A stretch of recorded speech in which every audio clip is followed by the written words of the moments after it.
Thank you guys for joining us here today. We hope you are as excited as we are to talk about the state of the city. And of course, I would be remiss if I didn't introduce my own colleagues, Vice Mayor Kynes, Commissioner Franey, Commissioner Gao, and Commissioner Tornga. Give us a wave.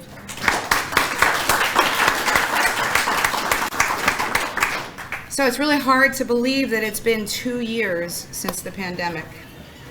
But this season has been better than ever, and our businesses are doing well, and we saw a full stadium last Sunday at opening day of spring training, which is back in full force, yes?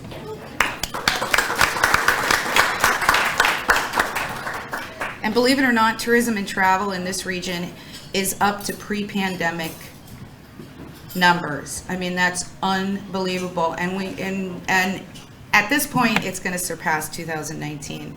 So we are really excited about that. We've really worked hard to help our business partners and our 501c3s fund their events. I know you guys have been to some of those events. They're packed, and people are so happy just to be out and about and be amongst their friends and neighbors. It almost feels like we're getting back to normal. But you know, we know there are still things to address: labor shortages, supply chain issues, affordability of almost everything. So believe me when I tell you, we as an organization are having to address those same issues, and we are very confident that we can still maintain our quality of life to the standard that you hold us to. So now I'm going to turn to my cohort over here, City Manager Jennifer Bramley. Thank you very much, Mayor. How are you going to get the golf cart out? Not my job. Put it in reverse and Yeah, there you go. Well, good afternoon, everyone. Good to see you. Glad to be here. I'm happy to report that we have emerged from the pandemic in a stable financial position. Although there were multiple obstacles, we moved forward with our capital program, improving our critical infrastructure such as our water treatment plant and our wastewater treatment plant, and maintained our levels of service for our customers. Our fiscal year 2022 business plan was developed around our 6 EPIC goals, which the mayor is going to talk a little bit more about. It contains 164 business plan initiatives for a total investment of $101 million in our community. This is largely due to a collaborative and hardworking city commission, my bosses, so I have to say nice things about them. Yes, you do. Yes. And our involved residents on our boards and committees, and also our very dedicated employees, and there are a few here today I want to introduce to you. Our operational efforts are led by our committed department directors, all of whom are experts in their fields. So I'm going to introduce them all to you. So if you'll indulge me, Jorge Quintas is our Deputy City Manager.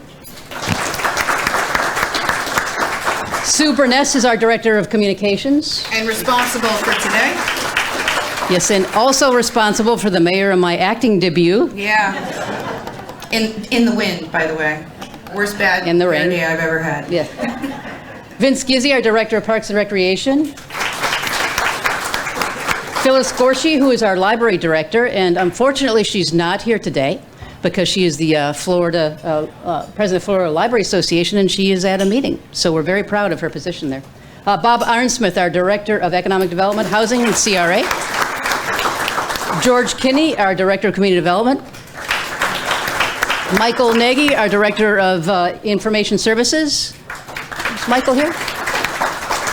Chief Parks, our Fire Chief, who is currently sitting in an RV somewhere in Ocala in the rain. And Rebecca Schlichter, our City Clerk.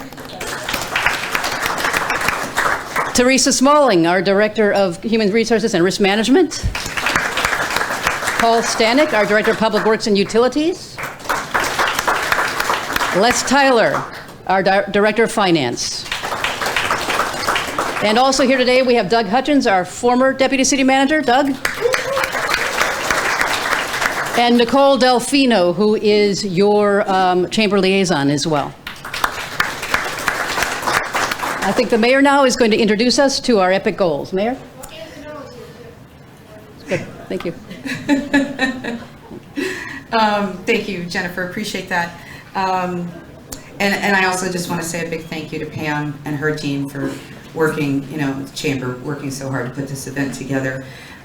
So as some of you know, we have 6 EPIC goals, and when we read them, they're not really the traditional things. most cities, they have goals that say promote economic development, ensure we have public safety, deliver clean water. But the way we look at that is those are what's expected of us. Those are the basics.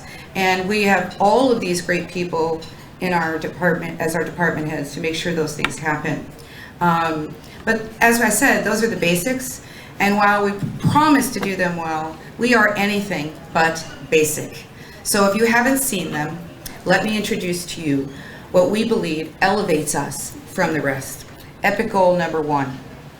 We want to create a vibrant cultural experience that touches the lives of our community and our visitors. So what does that mean? Technical difficulty, I can't tell you what it means. It means a lot. It does. It means a lot. Sorry. This happens all the time. Okay. We want whomever visits Dunedin, whether it's a resident or a visitor or a family friend, to feel something good when they come here. We want our residents to feel like we are welcoming and friendly, a variety of things to do here, and a fantastic place to raise a family. And of course, as others in this room, I look at Jeff Gao over there, Commissioner Gao, I have grown up here and raised our family here. I can tell you that I rarely cross Curlew, or US 19, or Union. And why is that? Because we know that Dunedin has everything we need right here in our 10 square miles. So Jennifer, will you tell us some of our projects that fall under this goal?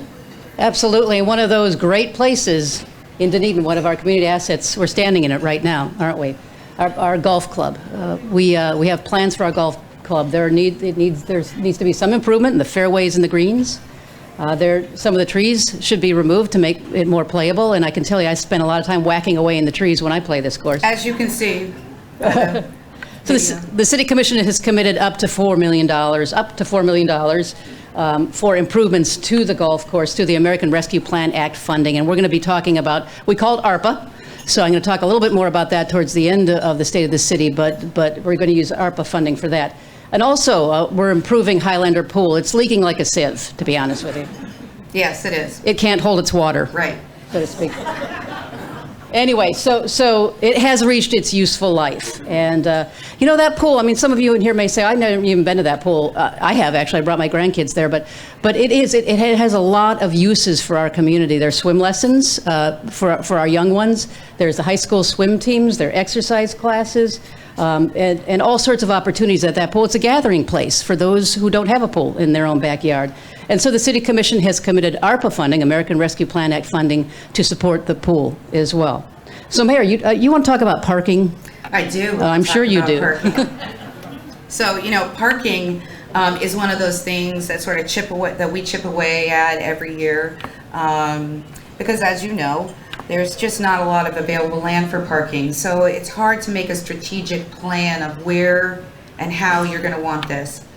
But most of you know that we purchased the land on the corner of Scotland and Douglas, and we are in the process of beginning the design for a garage on that land where we hope to provide roughly 175 parking spaces. And that garage will replace the Ocean Optics property once it gets developed, which has roughly 60 spots, and add some extra spots for our visitors that come here. We've also worked out a deal with Meese Hospital to tear down their storage building on the corner of Milwaukee and Maine. You might know it as the old post office. And once that's completed, we'll have about 75 spots. So this is going to help us with loss of other parking in other places. But we aren't working on just a place to put cars. We are partnering with the county, PSTA, Fort Pinellas, and the City of Clearwater to bring back our ferry service to Dunedin Marina. And we are also working with these same partners to try to achieve 30-minute service on our Jolly Trolley. And these two forms of transit will chip away at getting cars off the road. But additionally, and hopefully this coming year or so, we hope to start our downtown looper. As you know, we cannot cherry pick where we add this parking, but if you can park wherever you need to and find a spot, we can pick you up and get you where you need to go. And that's the important thing. It enhances the experience of our residents, our businesses, and our downtown employees. And we're not stopping there. We are taking steps to become a smart city. So can you imagine benches that charge your telephone, or an app that tells you where parking is in real time? Well, we can, and we've taken the first step to get there, and that is free Wi-Fi for downtown Dunedin. So because of our ARPA funds, we will be able to install broadband cable on Main, Douglas, and the Marina. It's important because that Wi-Fi not only gives us the opportunity to become a smart city and make our dreams come true, but it allows the user to access a Dunedin landing page and the Dunedin app that our Business Alliance is working on. We are dreaming big and thinking about our collective futures, and we couldn't be more excited. But we want to do more things, and we want to do them in a balanced way. So, like it or not, we live in a tourist-driven community, as most do when they live on the coast of Florida. And tourism, of course, has increased every year over year, except for during the pandemic. So what does that mean for Dunedin? Well, let me give you some stats. Some of you have heard this before, but it's really important to reiterate. In Pinellas County, we have roughly 15 million visitors every year. And as you know, we only have a million people that live here, roughly. Out of that 15 million, 94% either come here by car or rent a car or use somebody else's car while they're here in the region. That means we have 5.6 million extra cars annually in Pinellas County over and above our own. That contributes to congestion and using parking. So let's break it down as it affects Dunedin. Dunedin has roughly, I just rounded, 5.5% of that number of visitors to Pinellas County.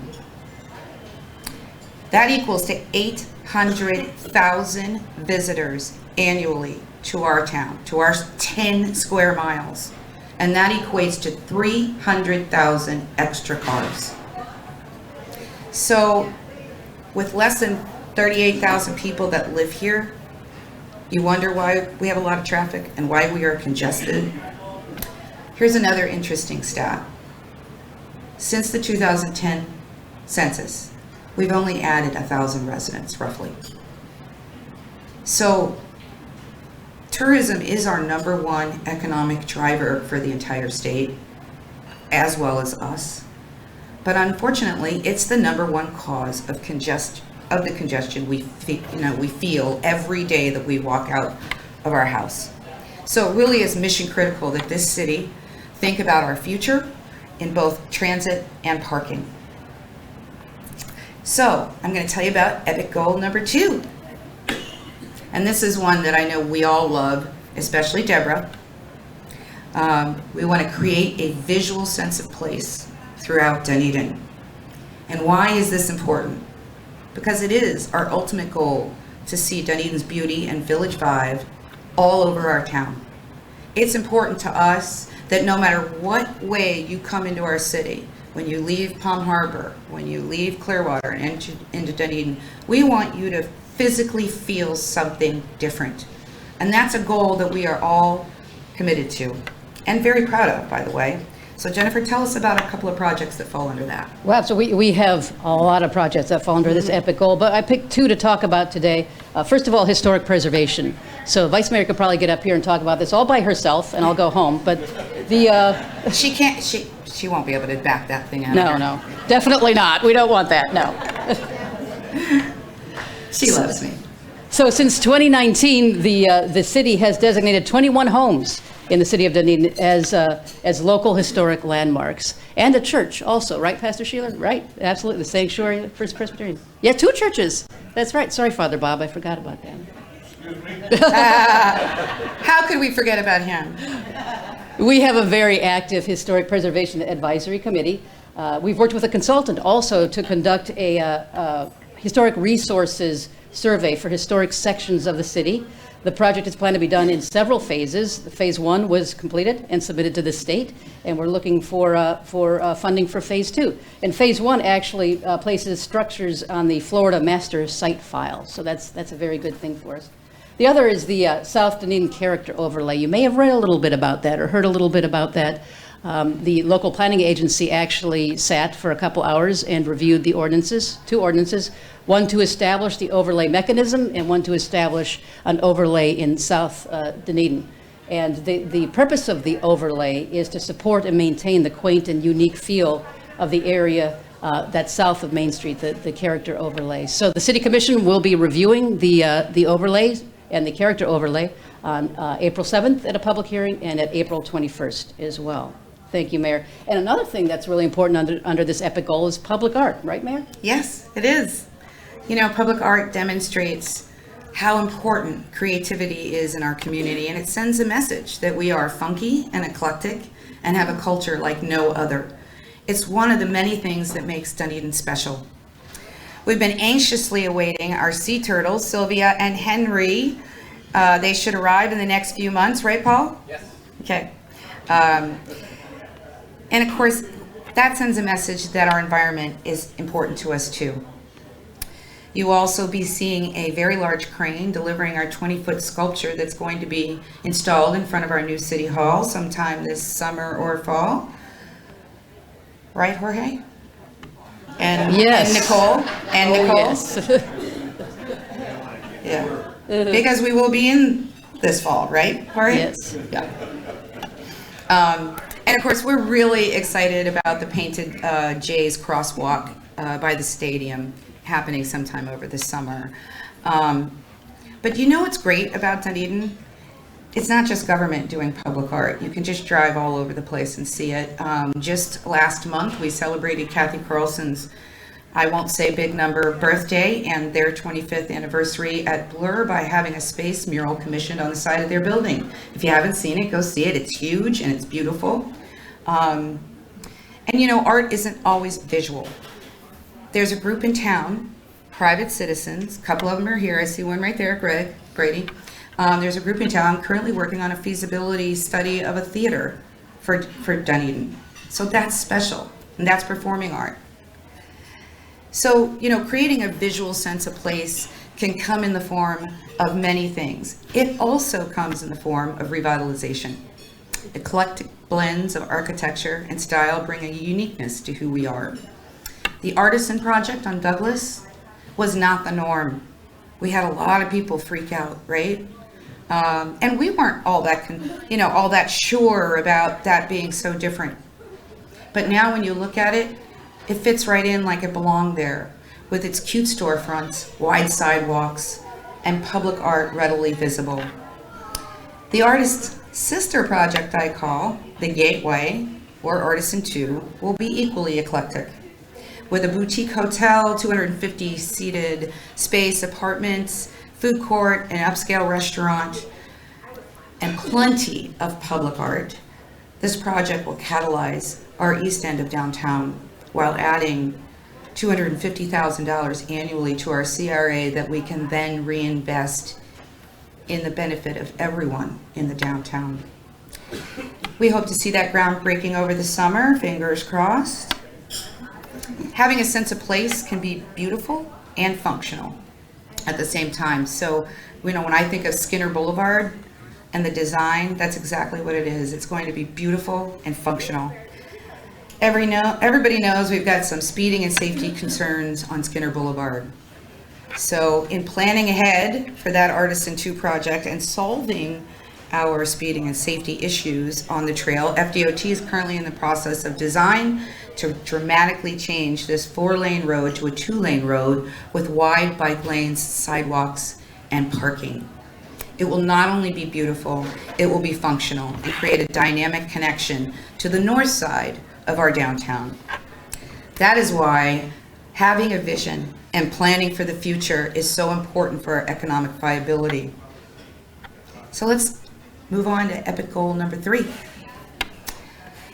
That is promote Dunedin as a premier coastal community while protecting and improving our natural resources for the enjoyment of all. And I think it was Commissioner Franey who came up with every word of that one, right?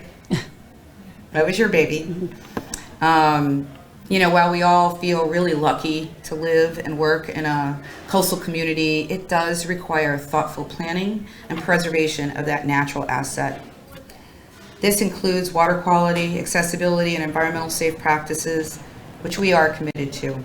So Jennifer, would you tell us about some of those projects? Absolutely. Our marina is one of our most important assets, and I'm sure Commissioner Torngo would agree. Mm-hmm. Not only the basin itself, but most of the activity centers around the marina, like the boat club, like Edgewater Park, and the commercial activities, the restaurants. As such, we're taking a good, hard, long look at it by developing a master plan, which in effect would affect an expansion of the amenities within the marina, and that's the ferry dock, and that's transit, multimodal transit, as well as the slips, and that should be coming in fiscal year 2023. Seems like after every storm, we have a few derelict boats come meet our coast. Every storm, a new SS Minnow arrives on our shores and stays for way, way, way too long. Yep. Not anymore. Used to be the process in order to have that vessel removed was to go through FWC, and then you go through the state, and then you have to contact the property owner and the owner of the vessel, and on and on and on. And our residents call our elected officials and ask them when the boat's going to be removed, and we say the same thing. Soon, we hope. But actually, the sheriff took a positive step and adopted or took over the process, and he is using a notice principle that is much shorter than the previous one. It's about a 60-day from the time it arrives. Unfortunately, you have to give the owner of the vessel an opportunity to remove it themselves. But after that, they're going to lasso that and drag it off, and they have. All of our SS minnows are gone. Yes. Yeah. But they do throw anchor every storm and float down, so we do expect that to happen again. But anyway. And I'm proud to say we are the home city of the Florida Gulf Coast Hope Spot. The Florida Gulf Coast Hope Spot spans from Apalachicola Bay to 10,000 Islands, which is south of Marco Island. And that includes our beautiful coastline here, and so we are the home. Hope Spots intend to preserve the integrity of the coast's natural state and to protect the area's marine life from threats created by human interference. And Dr. Sylvia Earle, who is well known to some, she's a world-renowned oceanographer who grew up in Dunedin, and she calls our coast the Earth's blue heart. Mayor, I know you want to talk about the Causeway. It's your favorite place. Always. So, Dunedin Causeway is our lifeline to the water. As you know, it serves as a beautiful place to enjoy the sun and the sunsets. It's a place for exercise, reflection, and everything else that we feel holds our environmental sustainability important to us. It's also a vital access to the #1 park in the state, Honeymoon and Caladesi Island, and who doesn't love them? So, a little history lesson. 64 years ago, this man-made causeway was built and a wildlife refuge began. In 1974, and over a span of 7 subsequent years, Dunedin and the region's elected officials worked towards preserving these islands for generations to come. And of course, as you know, we have a long history of preserving property. So think about it. Back then, who could have considered or even imagined that that park, that land being preserved, would be visited by over 1.5 million people every year? And who would have ever thought that the Causeway would have 10,000 average daily trips? That means actually more people are going to the Causeway than they are going to Honeymoon Island. So think about that in the terms of traffic. It's crazy. So to preserve our open access to our waterfront, which is one of our missions, of course, we have spent several years working with our partners to improve the traffic and safety conditions out there.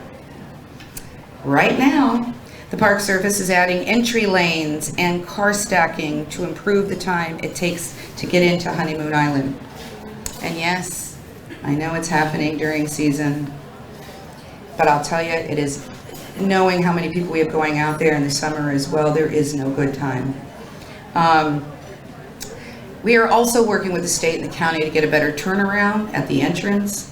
The county is working on dynamic traffic signals, like you might see on CR1, that will give us messaging, tell us how long of a wait it is if the park's closed, so that folks coming on Alt 19 and Curlew don't just have to sit there and wait. They can understand what's happening in front of them. And additionally, FDOT is working on design to rework the intersection at Alt 19 and Curlew Road. Their plans is to make 4 lanes going through that intersection so that we can move more traffic. So this is very exciting. Just to get to this point, we've been working on this, for like 3 years. It's a very slow and arduous project, but upon the completion, within the next, I'd say, hopefully 2 years, Jorge. Also, Jorge. By the end of this 5-year period, we should have a considerable improvement. Will everything be fixed? No, but at least we're addressing the obvious. Also, as you know, we've been waiting on the Causeway Bridge. They're going out to bid for final design work, and they are planning to apply for the infrastructure bill that's coming out of Washington for funding. So we are waiting on a lot of different things, but it is inching away. And if you don't know, one of the things that the county has agreed to do, and thank you, Jorge, for this, is bury all the utilities, the overhead power lines and all of that out on the causeway when they do the bridge. And what this is going to do is storm harden this whole area and improve the look of it. So your city has been fighting really hard on these big impactful things, and of course we can't wait until it's done. So let's move on to epic goal number 4. Be the statewide model for environmental sustainability stewardship. This means we are taking a stand. We want to be bold and we want to be the best. We have set the bar high, and year after year we are making it happen. Jennifer, can you tell us about some of those projects? Absolutely, and I want to comment that when I'm looking around the room here, I see a lot of people that are taking that stand with us. And I'm really proud of Yes. our residents and all that you're doing. This evening is going to be a big night for the City Commission. The City Commission will be adopting the DREAM, which is the Dunedin's Resilient Environmental Action Master Plan. The DREAM is an all-encompassing plan with an extensive range of action items for sustainable solutions. It is in alignment with the city's 6 epic goals, as well as other local, regional, and national and global sustainability efforts. And it really does demonstrate the city's commitment to climate action, resiliency, and sustainability. And we're very proud of the collaborative effort, which really started in 2017. I think everybody has fingerprints on the DREAM, and we're really, really proud of what we've managed to develop. And we've actually submitted for a Florida League of Cities award for the DREAM plan. So keep your fingers crossed on that. So our solar program is another program that's really going very well. The city of Dunedin currently offers residents and business owners within the city limits a rebate on installing solar panels. This program aligns with the city's clean energy goals and sustainability commitments. The grant rate is 25 cents per watt of solar power, is that right? Yeah. Generated for a maximum of $2,500 for the grant. And the city has awarded, since the beginning of the program, 70 property owners since the inception of the program, 70 folks. That's a lot. Isn't that great? Yeah, very much. Okay. Very much. And some of them are sitting in this room. We're also very, very proud of the citywide multi-modal transportation plan, which was another master plan recently adopted by the City Commission. The plan outlines priorities and plans for improving safety and connectivity of the city transportation system, as well as integrates various modes of transportation: golf carts, bikes, walking, Commissioner Gao? Yeah, jogging. All those sorts of things to make traveling easier and safer and more efficient in the city of Dunedin. And even riding ponies, right? I mean, I don't think that's in the plan. No. Epic goal number 5, Mayor. Okie doke. To enhance the community relationship strategies that strengthen inclusiveness, respect, transparency, and collaborative engagement. I remember back in the day when County Commissioner Dave Eggers was mayor, he used to always say, when we have an item that's important to the community, we talk about it again, we talk about it 3 or 4 times, then we go back and talk about it many times before we approve something. And while we made a funny about it, it really is true. These things are very important to us. So nothing could be more important to us than to hear the viewpoint of others in our community. We want to give them a voice. We've taken a number of steps over the years to build on this goal, but there are a few things coming this year that we are really excited about. First, on top of embarking on all these communication initiatives, you may have been noticing the extreme improvement in our social media content. We have really worked on videos and real-time information that's valuable to you. We're not only utilizing Facebook and Instagram, but we've stepped up on Twitter and added Nextdoor to the process as well. Additionally, we've added a weekly newsletter for those who like to use email instead of social media. But what we're most excited about coming in this coming year is our new website. It's dynamic and interactive and will be much easier for you to find the information that's important to you. And we can't forget about online permitting. Where's Michael? He's at work. Yeah, he ran. No, I'm teasing. But online permitting is going to make our residents and businesses, their lives so much easier, as well as our own staff, right, George? I'm just putting you on the spot there, buddy. So, speaking of technology, and thanks to the Arpa funds, we will be expanding that free Wi-Fi that I talked about earlier and broadband cable to all of our major buildings and parks. This will not only allow wide access to everyone needing it, but it secures our access during emergency situations, which, as you know, we've had a few in the last 5 years, starting with Irma. It will also allow for some of those smart city technologies to be added in other areas of our city, not just downtown. And for those who are in need of temporary access for working or schooling from home, they can check out over 200 portable Wi-Fi boxes that we will be purchasing for the library for free. We want to make sure that everyone has fair and equitable access to the world and to their government. And one of the things that came out of the pandemic was our need to collaborate with our business community. So what started out as a business recovery group has now morphed into a business alliance, which means the city, the chamber, the DDMA, and Visit Dunedin have collaborated to form this together. And thanks to ARPA, we will be investing $100,000 in a marketing plan for our city. And this plan will allow all these entities to pool their resources and really strategically promote our community along with Visit St. Pete Clearwater. And inclusiveness is so important in many ways. And this year we are so excited, I say the first, with all respect to Greg, but it's our first week-long Dunedin Pride Week event. We've had some events along the way, so I don't want to not acknowledge those. And I know that Greg and a committee and Commissioner Franey and others have been working hard on this. And it will include many events, but two of the highlights are a Blue Jays game and a gala at the Fenway. Can't wait to get my new dress out.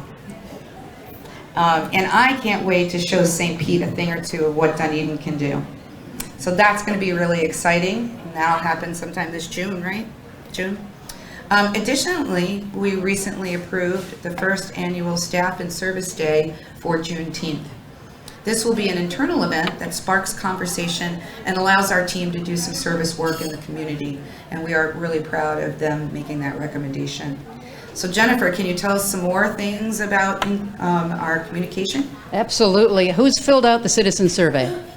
Oh, wow. That's wonderful. If you haven't, you still have a chance, right, Nicole? Until Sunday. So rush to your computers and fill out the survey. So we budget strategically. We form our budget around the citizen survey and the business survey as well, so that we know what it is our residents want to see and where they want us to allocate our resources. We're currently running the survey. As of last report, we have 1,500 people who have taken the survey. And that beats, I think, by 300, the last one that we took. So it's already a statistically confident survey, and we're very proud of that. The three things in our last survey, I think it was 2020, that were developed from our residents. The three major issues were, I think we all know them: traffic, right, overdevelopment, and affordable housing. Now, as far as traffic goes, what the mayor was talking about, as far as the number of tourists, we're not going to be able to decrease the number of vehicles going through our town. It's just, no, we don't have gates on these state roads. It doesn't work that way. So what the City Commission did instead was approve a contract with the Sheriff's Office where we were allocated 2 additional community police officers, and they are dedicated to traffic control only.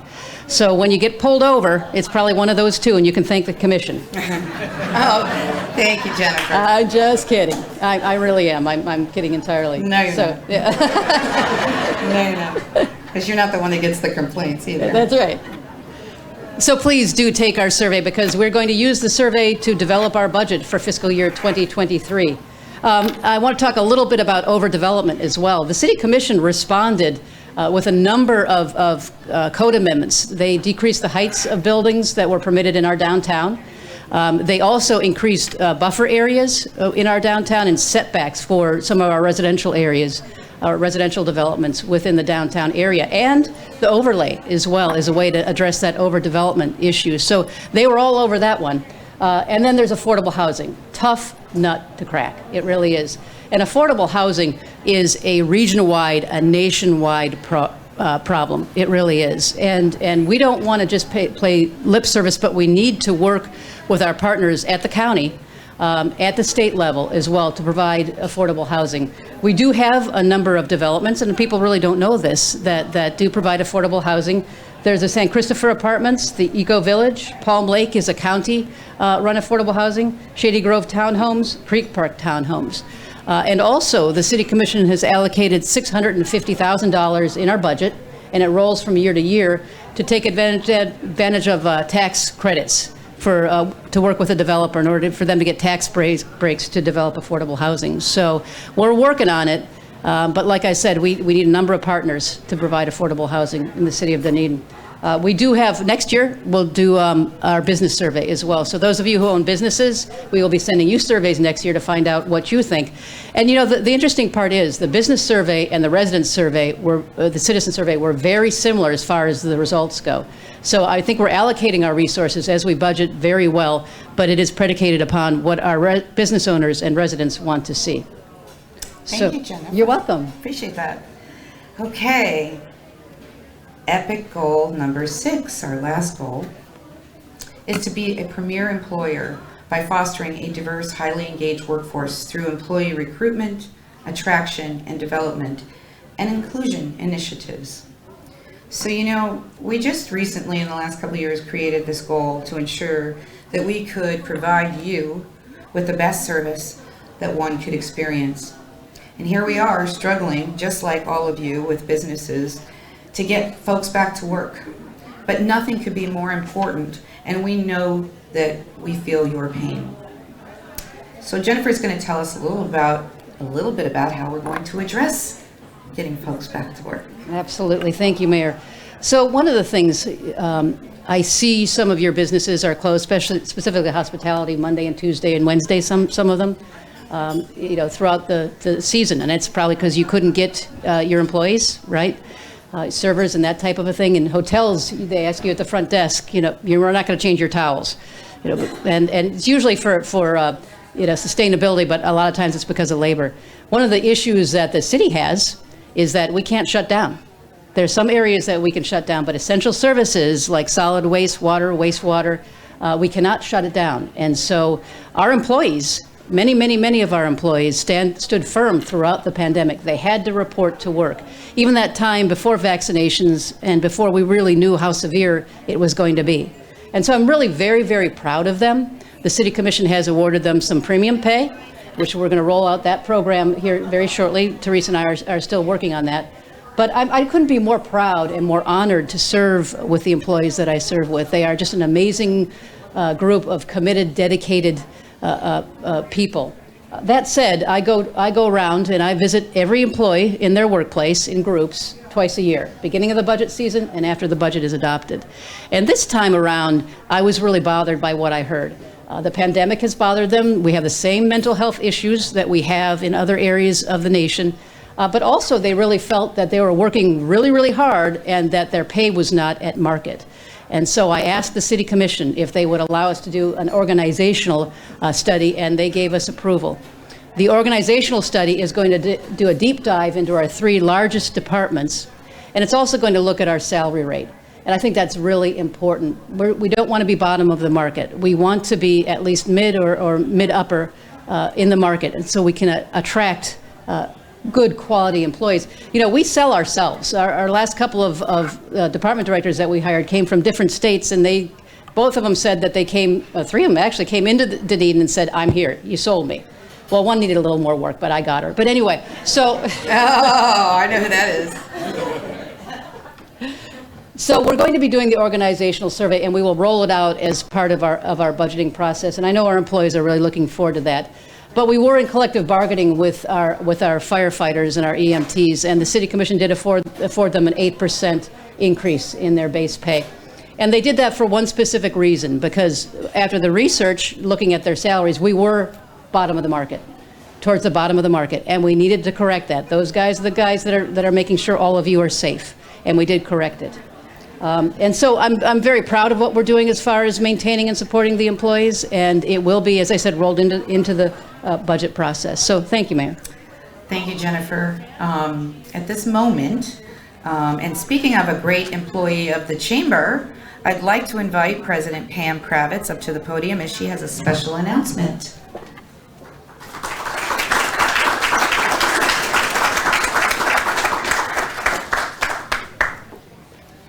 I have an assistant, Commissioner Freeney. I'm going over here, but the thing isn't here. Okay, gotcha. Okay, every year we have a Welcome Back Blue Jays event. We haven't been able to have that for the last 2 years. We were very excited to have one this year, and guess what happened?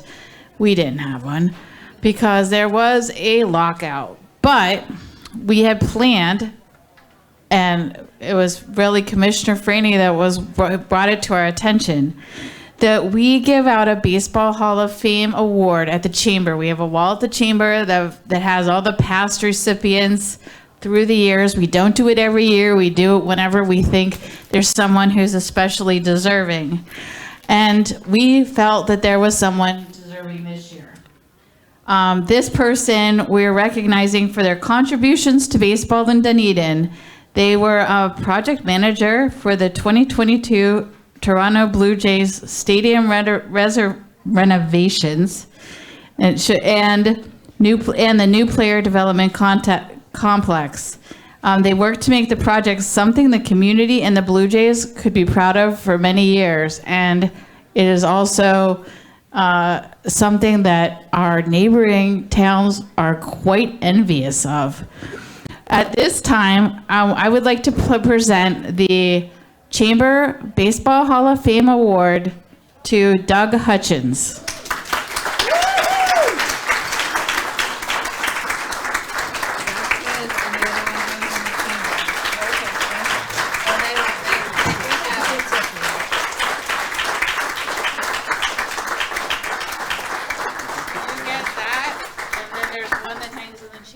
Thank you. Okay. Thank you.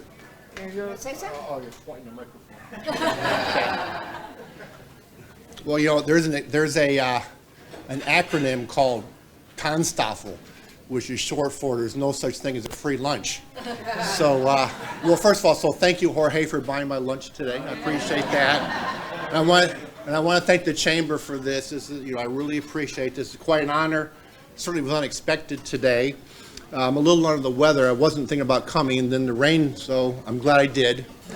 But sitting here listening to the mayor and city manager speak and going through the epic goals, number 2, I think it's number 5 in particular, reminded me of a book I read last week. And I was having a conversation as we were checking in today with Commissioner Kynes.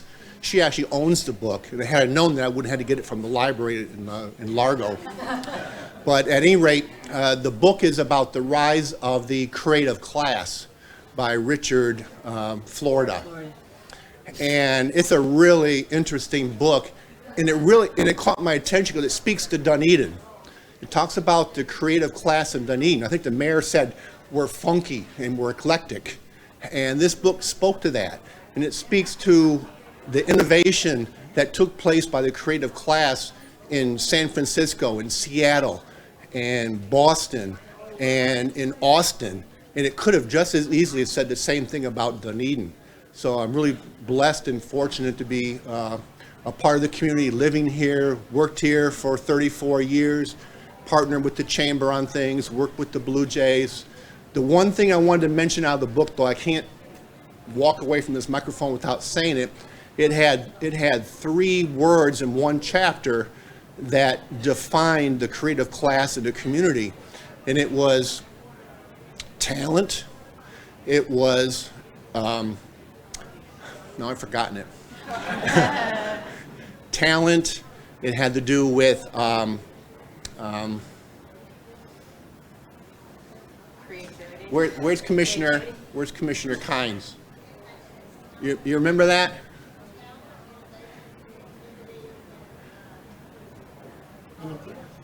Innovation.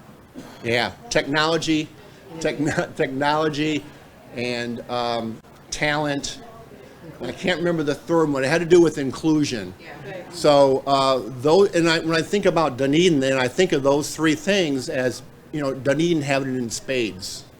And technology, I'm just hearing now that there's plans on doing some broadband Wi-Fi as well. That's, we're getting on the cutting edge of some of that, the app that's being worked on. So all those things, I think, just point to where we've been and where we're headed. So thank you for this. I know I rambled, but it's the medication.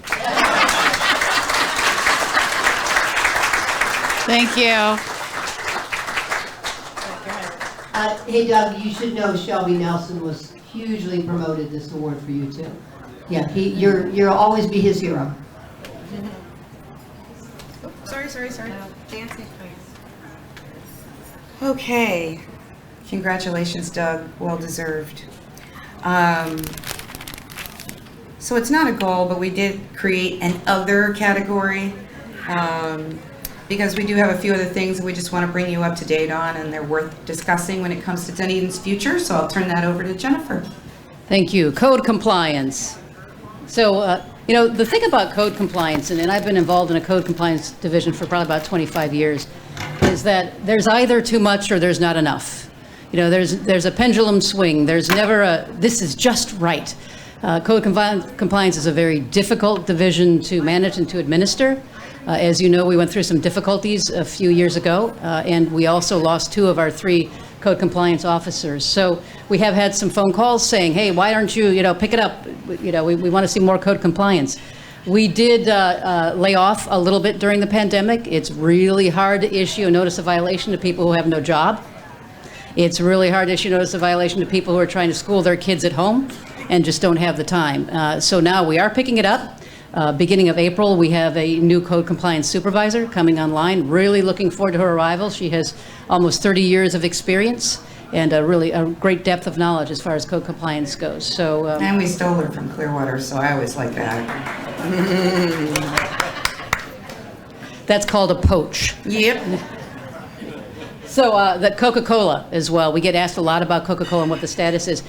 Bob Arnsmith, the mayor, and myself have been having monthly meetings with Coca-Cola, and that's their supply chain, that's what they call them, people here, just to talk about what their status is and in moving out. They are slowly moving their operations from our plant here to what they call the Peace River plant, which is in Bartow. We also reached out, Bob and I reached out to their real estate manager in Atlanta and had a really good conversation with him. He agrees that when they go to sell it, it needs to be highest and best use, which is something, we're hoping we're going to hold him to that. He agreed to meet with us on a regular basis to talk about it. But regardless, we're looking at probably about fiscal year 2023, October 2023, when operations are out of that building. They won't lease it or sell it and lease back or anything like that. They want to stay there until they're completely out. and then look to sell that property. But we are on it, and we're having regular phone calls on that as well. And finally, the Arpa funding, so American Rescue Plan Act funding. We were very generously afforded $18.3 million from the local government, from the federal government, over a 2-year period. So right now we have $9.1 million in the bank, so Les Tyler doesn't have to create any counterfeit bills in order to balance our budget this year. But we did use about $2 million for our revenue losses, and it helped us moving into fiscal year 2022. And we have a long list of projects that we are going to fund. Some of them you heard today, broadband, namely, the pool, the golf club, partially, and a whole bunch of other projects. We seeded our special events folks, as you know, and that really helped them moving forward. So those are just kind of hitting cleanup here, Mayor. Those are the things that we weren't covered under the EPIC goals. So thank you, Jennifer. Thank you guys for coming.